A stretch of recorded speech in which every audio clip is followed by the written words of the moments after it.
Alain, propos d'un Normand. La poésie m'ennuie. Comme j'entendais que l'on parlait de ce prix national de poésie, cela m'a donné l'idée de lire des vers. Mais je n'y ai pas tenu 5 minutes. Je suis grand liseur pourtant, mais les vers m'ennuient. Non pas le poète, mais les vers.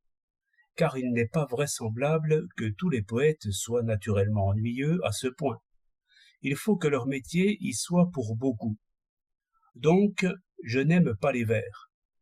Tous ceux à qui je l'ai dit m'ont répondu en confidence « Moi non plus, je n'aime pas les vers ». Il arrive souvent que l'on puisse citer un beau vers. Il est très rare que l'on cite 2 beaux vers qui riment ensemble. Sur 2 vers qui se suivent et courent vers la même rime, il y en a toujours un qui a de faux mollets. Et cela se voit. Il n'y a qu'un poète qui soit capable de ne pas le voir. Pourquoi ? Parce qu'il vend des maillots rembourrés.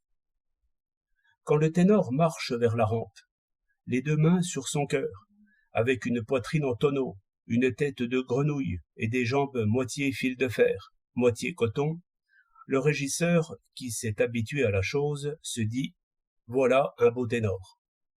De même, un poète accepte le vers faible, le vers maquillé, ficelé, rembourré, comme un mal nécessaire. Tant que les poètes seront jugés par des poètes, il y aura des prix de poésie.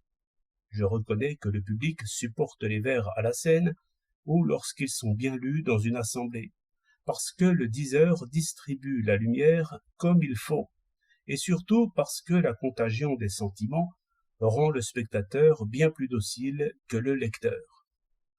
Mais quand vous tenez le livre à la main, l'illusion n'est plus possible. C'est comme si un ténor en costume se promenait sur le pont Boieldieu. Quant aux idées des poètes, vous savez ce qu'elles sont. Vous les connaissez. Tout le monde les connaît. Ils font des variations sur un thème connu. C'est une des nécessités du métier. S'ils voulaient dire quelque chose de neuf, ils auraient assez de mal à l'expliquer en prose et à tenir l'image pendant qu'ils chercheraient le mot. Comme ils doivent penser encore au rythme et à la rime, ils se contentent de ramasser leurs idées dans les fonds de magasins. Ils amplifient. C'est le sort de tous les poètes, même des plus grands. Au mieux, le plaisir qu'ils donnent, c'est de vous présenter des lieux communs parfaitement ajustés à la règle de leurs vers et de leurs strophes. Ainsi, l'acrobate tourne 3 fois en l'air et rattrape le trapèze. Mais, communément, le poète tombe dans le filet 9 fois sur 10. Et c'est pénible de le voir grimper de nouveau à l'échelle et recommencer. Vous demanderez pourquoi il y a eu tant de poètes et tant de gens pour les admirer.